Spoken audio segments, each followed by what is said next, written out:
ఈ వృషభ రాశి వారు మే నెలలో ఏం చేస్తే బాగుంటుంది? అమ్మవారిని ఆరాధించండి. శుక్రవారం అమ్మవారి కుంకుమ పూజ చేయించండి.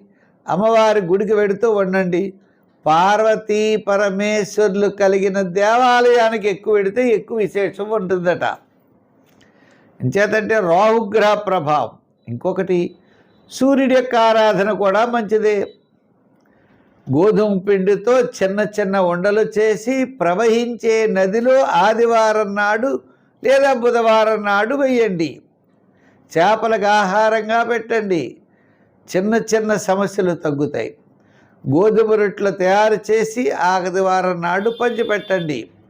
ఈ విధంగా గోధుమను దానం చేయడం ద్వారా, అమ్మవారిని ఆరాధించడం ద్వారా మీ సమస్యలు తప్పకుండా పరిష్కారం అవుతాయి. మంచి ఆలోచనలతో ముందుకెళ్ళేటువంటి అవకాశాలు ఉన్నాయి.